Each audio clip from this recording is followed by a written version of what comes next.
maintindihan ng ibang tao kung sarili natin hindi natin maintindihan? Paano tayo mamahalin ng ibang tao kung sarili natin hindi natin magawang mahalin? Today everyone, my name is Shan West si mga so today what's talking about what is cultural perspective? Ano ba yung cultural perspective? Lagi sa akin tinatanong, kala mo naman alam ko yan. Siyempre ako sasagutin ko ano mo magagawa ko. Pagalitan ko ni ma'am eh. Cultural perspective refers to the way that individuals are shaped their environment as well as social and cultural factors. Nakalimutan ko na nasa dila ko na. Cultural factors, no? Such factors includes person's nationality, race, and gender. Lahat tayo may kanya-kanyang kwento. Kwentong barbero. Hindi. Kwentong atin. Nice. Kwentong sumasalamin sa ating pagkatao, sa ating buhay. At paano natin nakikita ang mundo ngayon. Habang tayo lumalaki, may mga bagay na nalalaman tayo, no? Kagaya ng pagbigkas, pagsasalita, no? Pagbibilang. Siyempre, as we grow up, pataas na ng pataas yan, no? Socio-economic status natin, no? Nagbabago, hindi laging mayaman, hindi laging mahirap, no? Depende. Educational background level, no? Depende pa rin. Ako nga eh. Third year na ako. So, ano sunod ng third year? Third year pa rin. Hindi, joke. Siyempre, on God's will. No, kaya naman yan. So, yun. May mga bagay na may pagkakaiba. No? Kagaya ng kapitbahay mo. Kung dati, naglalaro ng Pogs, Tex, Jolin. Pero nung pagtanda na, ano no? Magkasama pa rin ba kayo? Pares rin ba kayo ng habits and hobbies? Diba? Kapatid mo, you have different identities, gender, no? And different hobbies. No? Siyempre, hobbies pa. Ulit-ulit lang naman eh. Ayun, pagka hobbies. Self-awareness, no? Self-awareness about the origin of our beliefs para maintindihan rin natin sila. Siyempre, sabi nga nila, ang hindi lumingon sa pinanggalingan ay hindi makakarating sa paroroonan. No? Kung alam mo sa sarili mo, kunyari, for example, mahirap ka, sabi tatamad-tamad ka, hindi ka aware kung saan ka galing, no? Saan ka nagmula. Ano pa maging motivation mo? Siyempre, mahirap ka, kailangan magsumikap ka, no? Sumikap kang makamit yung mga gusto mo, no? Yung mabili mo yung mga gusto mo mabili, matulungan mo ang gusto mo matulungan. May 3 steps to cultivate cultural perspective. Number 1, participate in professional development training, no? Seminars, no? Meetings. Sumama ka. Bakit? Wala namang bayad eh. Oo. Siyempre, makakatulong sa ito, no? Sa knowledge. No? Knowledge, hindi na sa knowledge, sa understanding mo rin, no? Para mas mapahubog mo yung pagkatao mo, no? Number 2, be open-minded in your relationship. In your relationship, siyempre, hindi naman laging, hindi porket kunyari ayaw mo sa isang tao, no? Wag mo agad sabihin na patapos, no? Kasi one day makakasama mo siya nang hindi mo namamalayan. Baka in the end magkaibigan pa nga kayo, no? So yun, be open-minded in your relationship with others. Pwedeng makatulong sila, pwedeng hindi, pwedeng yun, nasa yun. Number 3, study yourself and react in the situation. Hindi laging yes or no. Hindi laging yes ang isasagot mo. Pwede ka rin mag-no. Lalo na kung hindi makakatulong sa ito, no? Siyempre, pag-aaralan mo rin kung makakatulong ba sa akin ito. Kunyari, nahaya ka. mag-group study? Siyempre, yes. No? Ano yun eh? In terms of aral naman. Pero kung kunyari mag-basketball, pwedeng yes, pwedeng no. No, kung may gagawin. Yes, kung free time naman, diba? So, yun. Cultural perspective is important. Cultivating cultural perspective. Kasi, ito yung steps para makadagdag sa intelligence mo and social skills. Noon, magagamit mo sa trabaho. In organizations. At syempre, makaka-affect sa talent, no? Affect clients, no? And growth supports. Syempre, ayun yung mga yung mga benefits nun. No? Hindi lang basta your knowledge and understanding. May makukuha ka rin na magagamit mo in the near future. No? The second topic I will discuss to you is culture. Why culture is shared? So, ano ba yung culture? Culture exists in all human group. No? It's transmitted through learning and helps behavior and beliefs. No? Kultura natin ang Pilipino na gumamit ng po at opo, pagmano, yung mga ganun, diba? So, why culture is shared? No? Culture is shared because we share beliefs with other groups and members. No? Okay, parang na-adapt din natin kung ano yung tinuro nila sa atin. Siyempre, yung mga na-share natin sa kanila, na-adapt rin nila. Pero hindi naman porket ginaya nila yon ginawa nila, pares na kayo ng beliefs, ng kultura. Hindi. It's a sign of respect na rin. No? Pag, kunyari, bawal magsalita habang bawal maingay habang nakain. No? And then, they act this as a respect. Ano sila? Sinunod nila kung ano yung rules sa house mo. Where naman, maganda. Siyempre, pag pumunta rin tayo sa kanila, kailangan irespeto rin natin kung ano yung meron sila na kultura at paniniwala. So, yun. Maraming salamat at magandang hapon po. Good day, I'm Rachel Marte and I'm from MM32. Today's video, we're going to discuss the two subtopics about the culture. And one topic is that culture facilitates communication. One useful function provided by the culture is to facilitate communication. Culture is usually imposes common habits of thoughts and feelings among people. Thus, within given group, having a culture make us easier to communicate. The purpose of the culture is that we will easily know the things we need to avoid and the things we need to do in that certain place to show the respect to their culture.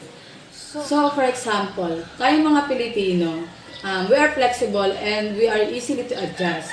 Kaya tayong mga Pilipino, kapag pumupunta tayo sa ibang lugar, dapat alam natin or may alam tayo sa culture nila para wala tayong ma-violate or wala tayong magawa na magiging disrespect sa culture nila. We have differences sa culture. Culture may also lead to misunderstanding or impede communication. When it comes to business naman, it is very important na alam natin yung culture na magiging market natin. For example, sa Middle East, we cannot execute advertisement about pork kasi hindi nila mapapatronize yon dahil pwedeng ma-violate yung culture nila. So, the next topic that we're going to discuss is about culture is learned. Basically, ang culture, hindi siya namamana or hindi siya na-inherit genetically. Culture, kailangan mo siyang ituro sa isang tao mula pagkabata pa lang hanggang sa ma-adapt niya na yung gagawin niya. every day ng buhay niya. In contrast, kapag ang isang tao, iba yung culture na kinalakihan niya, possible na kapag pumunta siya sa ibang lugar, doon na mag-i-start yung tinatawag na acculturation o yung pag-adapt niya sa ibang culture o sa culture ng organization na yon or society na yon.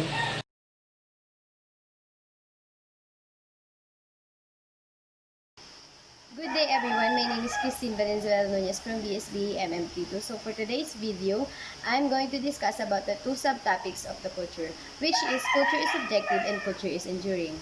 Culture is subjective. So when you say subjective, it is based on our own opinions and ideas.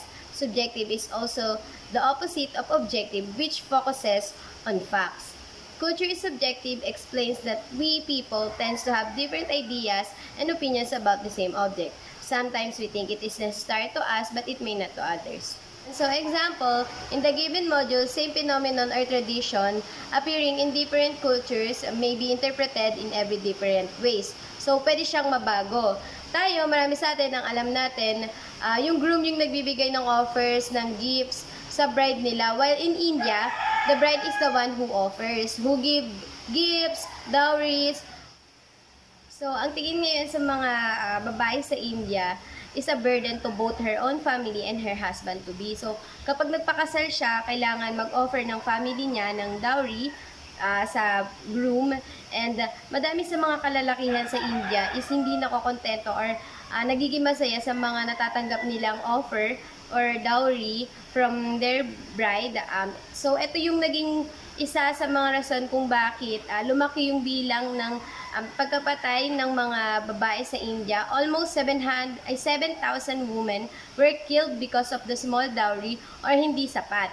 Even now that India outlawed or pinawalang visa na yung ganong culture, the practice is still being observed kasi madami pa rin ang gumagawa ng ganitong culture. Ang ginawa na lang nila, tinatawag na lang nila itong gift sa mga magpapakasal, but the sense is still there. So next is culture is enduring. So when we say culture is enduring, long-lasting, shared generation to generation, it is relatively stable, somewhat permanent. Old habits are hard to break and people tends to maintain its own heritage despite of continuously changing world. So one example of culture is enduring despite of overcrowding population of India and China. They have a great deal of difficulty with birth control. So, nahihirapan silang i-control yung pagdami ng populasyon nila. Kasi, ang mga Chinese, they believe na ang mga anak nila ang mag-aalaga sa kanila when they grow old. One more reason kung bakit nahihirapan sila magkaroon ng birth control dahil sa kagustuhan nilang magkaroon ng lalaking anak in order to preserve their family name. So, ang ginawa ng Chinese government, nagpatupad sila ng one-child policy. Kaya nag-result ito sa napakaraming bilang ng pagkamatay ng mga panganay na babae sa kagustuhan nilang magkaroon ng anak na lalaki.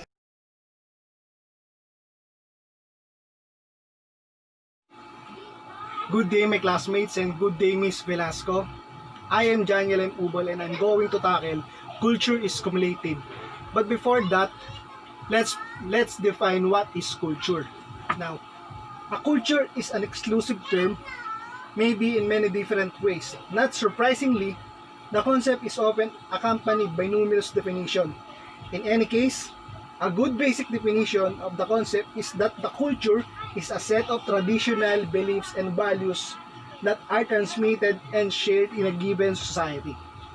Sinasabi dito na ang culture ay paniniwala o mga tradisyonal na pinaniniwalaan ng mga tao sa kanilang bansa at ito ay kinakalat nila sa kanilang society. So, culture is also the total way of life and thinking patterns that are passed from generation to generation. So, sinasabi dito na ang culture daw ay way of life and thinking patterns na pinapasa through generation or through kada henerasyon at henerasyon. So now, let's proceed to the main topic. Culture is cumulative. Culture is cumulative based on hundreds or even thousands of years of accumulated circumstances. Each generation and something of its own, the culture before passing the heritage on the next generation. So ano nga bang ibig sabihin ng culture is cumulative? Ang culture is cumulative ay pagsasama-sama ng mga kultura ng isang bansa. So ang sabi dito, ang kultura daw mula noon hanggang ngayon ay pinagsasama-sama. Bawat taon at bawat henerasyon ay nadadagdagan ang isang bagay o kultura na pagsasama-sama sa susunod pang henerasyon. So sa paglipas ng panahon, mas lumalawak daw ito at nadadagdagan pa. Yung mga bagong idea daw ay nasasama-sama sa makabagong panahon ngayon.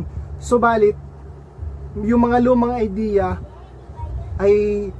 o mga lumang kultura natin ay nakakalimutan na. Yes ma'am, so ayun po, katulad po ng sinabi ko kanina na ang culture cumulative ay nagpo-produce ng mga bagong idea at nakakalimutan na yung mga lumang idea at napag-iiwanan na. Katulad na lamang po ng ito po. Dati po kapag gusto po nating bumili ng pagkain, lalabas pa po tayo. Pero ngayon, dahil sa bagong idea, meron na pong food panda. Isang order mo lang, mahahatid na nila sa iyo yung pagkain mo. Dati gusto nating bumili ng mga gamit, mga kahit anong mga kagamitan sa bahay, sa ganyan, ganyan. Ngayon, meron ng Lazada at meron pang Shopee. At for example po ma'am, ito pa po isang example. Di ba po dati po yung mga ginagamit po nating pang communicate sa mga tao ay telegrama lamang or sulat ganyan. Ngayon po meron na po tayong mga electronic mail katulad po ng mga Gmail, ganyan po, mga Messenger, di ba? So yun po ma'am, yun po yung mga example ng mga culture is cumulative.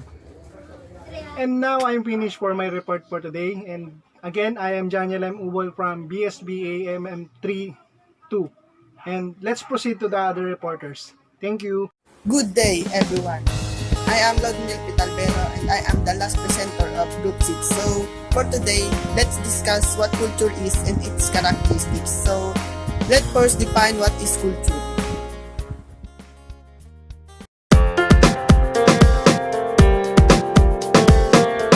Culture. The characteristics of a particular group of people encompassing language, religion, cuisine, social habits, music, and arts. The word culture derives from a French term which in turn derives from the Latin word colere. Colere, which means to tend to the earth and grow, or cultivation and nurture. According to Merriam-Webster, we find that culture is the customary beliefs, social forms, and material traits of a racial, religious, or social group. The set of shared attitudes, values, goals, and practices that characterizes an institution or organization. The set of values, conventions, or social practices associated with a particular field, activity, or societal characteristics. Culture has 7 basic characteristics. It is perspective, socially shared, facilities, communication, learned, subjective, enduring, and cumulative and dynamic. And I will share with you the last of the 7 characteristics of culture. Culture is dynamic. This simply means that cultures interact and change. Because most cultures, they exchange ideas and symbols. All cultures change, otherwise they would have problems adapting to changing environment. And because cultures are integrated, if one component in the system change, it is likely that the entire system must adjust. Culture is dynamic.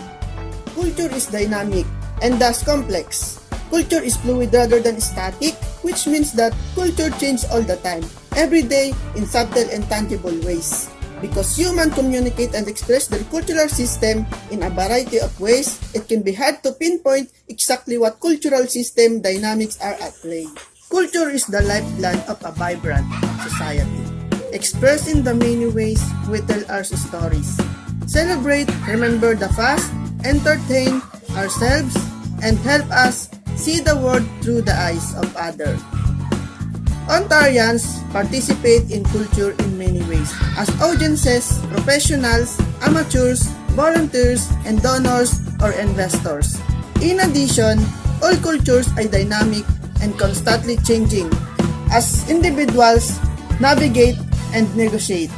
The beliefs, values, ideas, ideals, norms, and meaning systems that make up the cultural environment in which they live.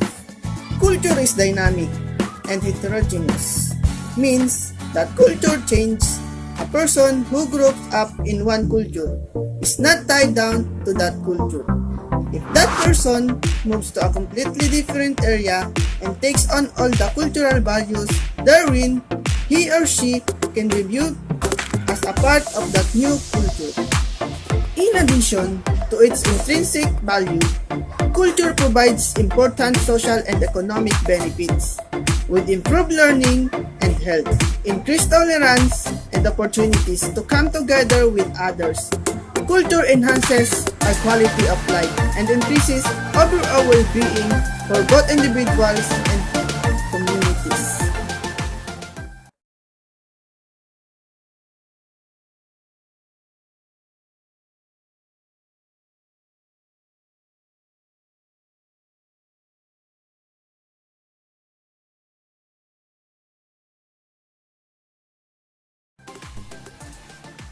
Culture is passed on from generation to generation, but one should not assume that culture is static and immune to change. Far from being the case, culture is constantly changing.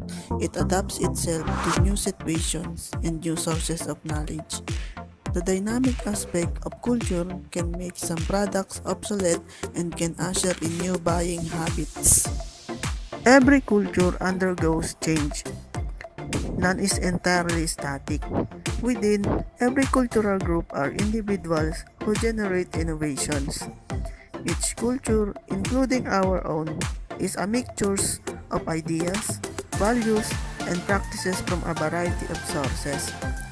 This process depends on the extent of exposure to other groups. Nonetheless, every culture is in a dynamic state of adding or deleting components.